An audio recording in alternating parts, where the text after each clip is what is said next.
Okay, leo tufungue kurasa nikusimulie mkasa wa mauaji ya kimbari ya Rwanda.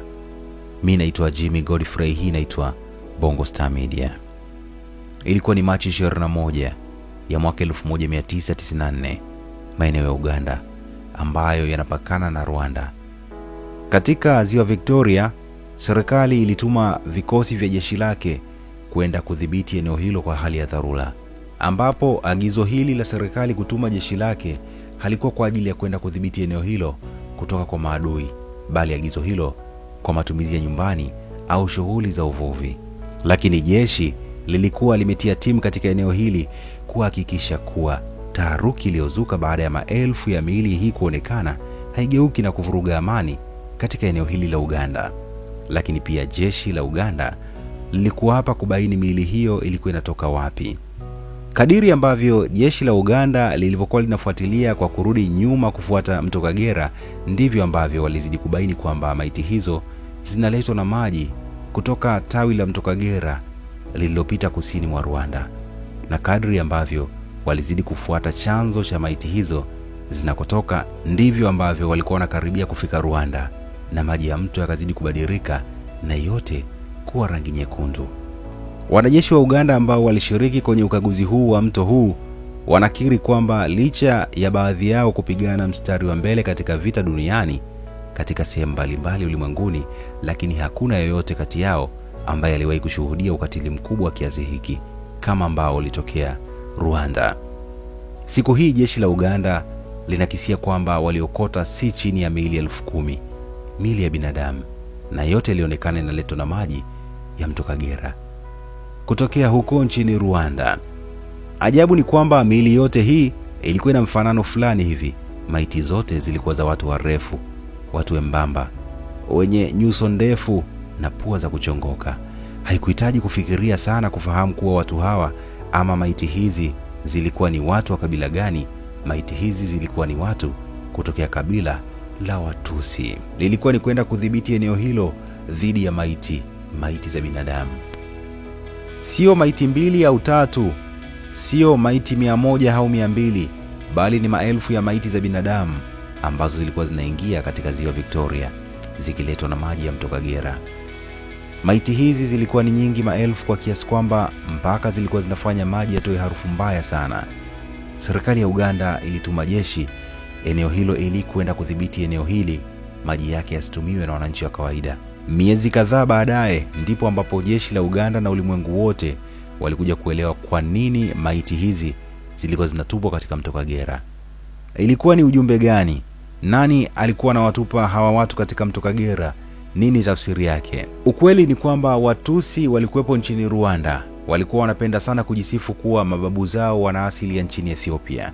Kitendo hiki cha watesi wao kuwatupa mtoni, walikuwa wanawaua, na wakiwa wanawatupa maiti zao mtoni na kuambia kwamba wanawasafirisha kurudi kwao Ethiopia, ambako wamekuwa wakijisifu kwamba huko ndiko asili yao ilipo.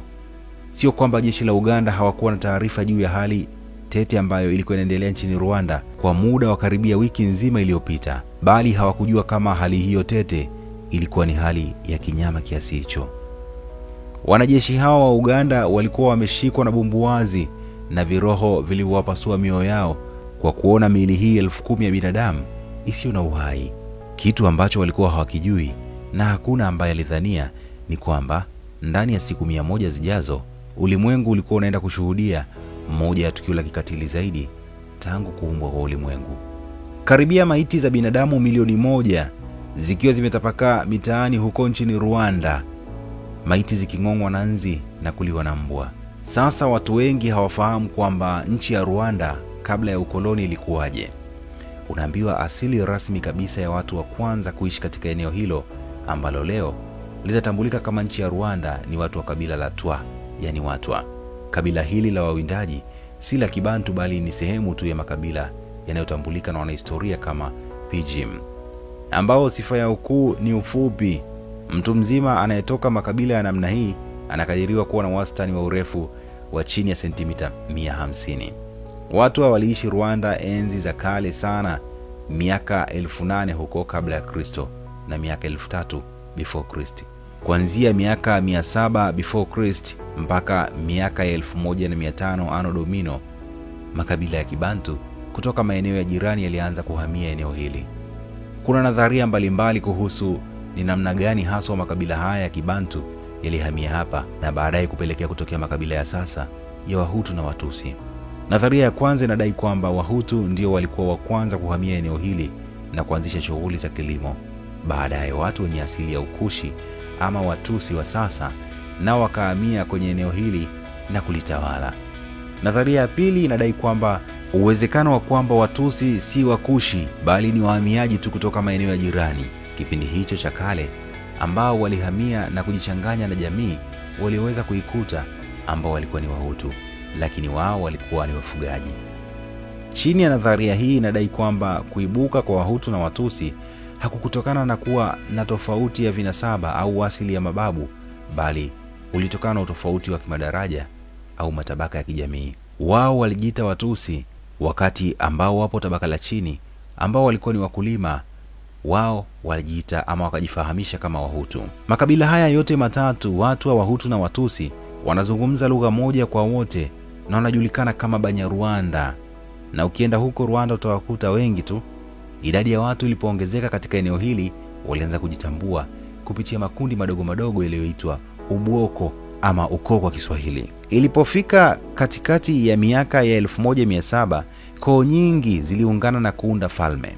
Moja ya falme ambazo zilikuwa imara zaidi ulikuwa ni Kingdom of Rwanda, ambayo watawala wake wote walitokea katika koo ya Kitusi ya Nyiginya, ambapo ufalme huu ulifikia kileleni kipindi cha utawala wa mfalme Kigeli Lwabugiri. Chini ya falsafa yake ya kujipanua na kuteka falme nyingine na kuzifanya sehemu ya Kingdom of Rwanda. Chini ya mfalme Lwabugiri alianzisha mfumo wa kiuchumi wa ubuhake na baadaye akaleta uburetwa. Katika mifumo yote hii miwili iliwanufaisha zaidi Watusi na kuwafanya Wahutu kama vijakazi wao kwa kuwafanyisha kazi za uzalishaji na kuwa askari vitani kwa ujira wa kupata fursa ya kumiliki mifugo na kutumia ardhi tu. Hii si mbali sana na Wanyakyusa ambavyo wanawafanya Wasafwa kama ni watumishi wao. Just jokes.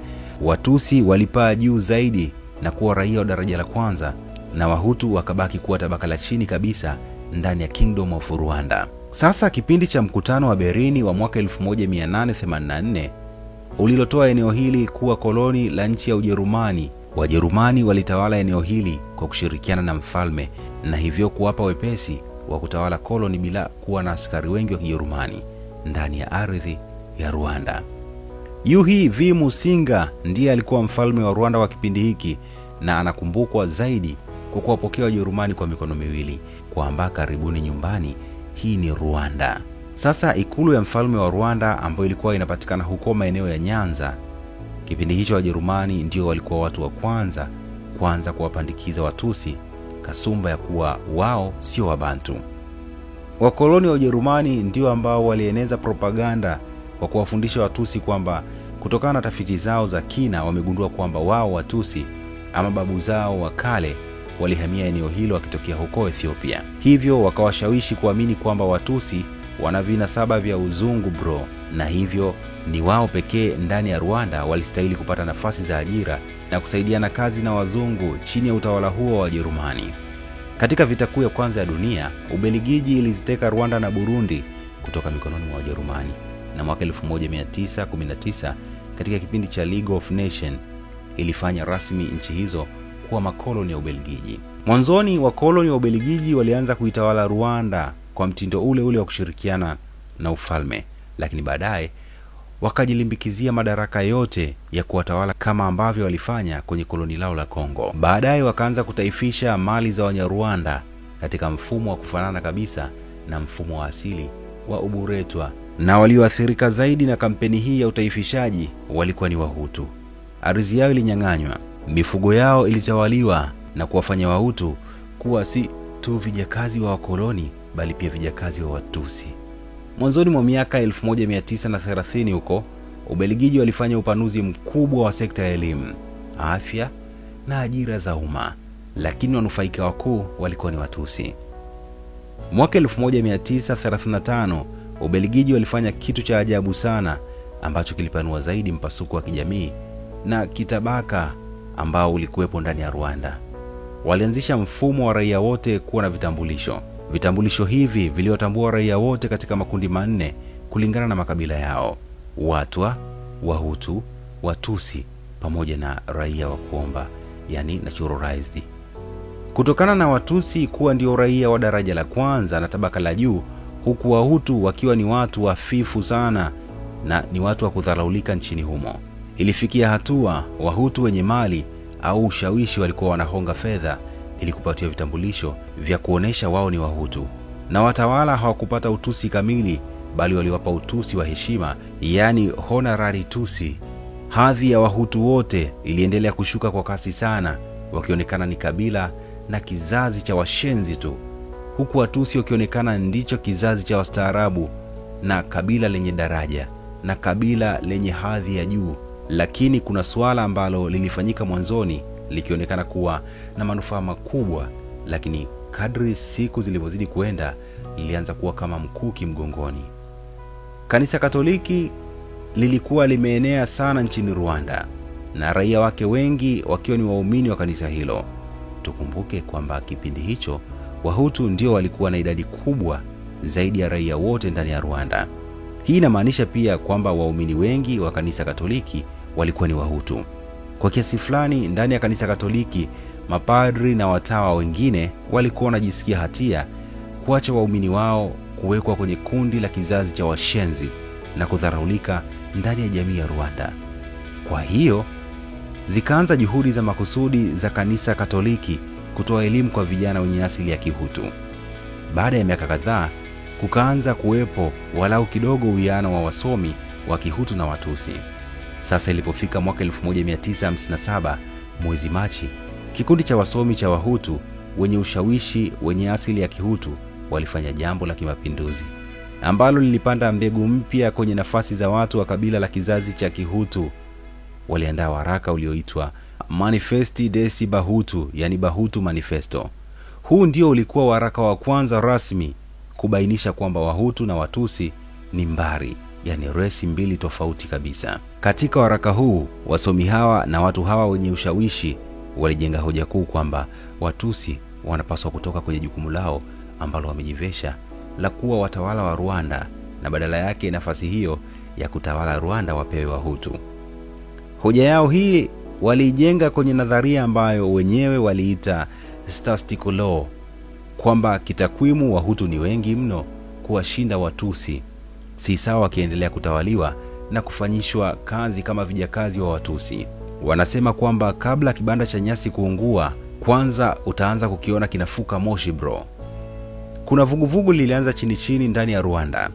Waraka huu wa Bahutu Manifesto ulitoka tarehe 4 Machi ya mwaka 1957, japokuwa ilikuwa ni miaka takriban 37 kabla ya mwaka 1994, lakini ndio siku ambayo mbegu ya mauaji ya kimbari ilipandwa.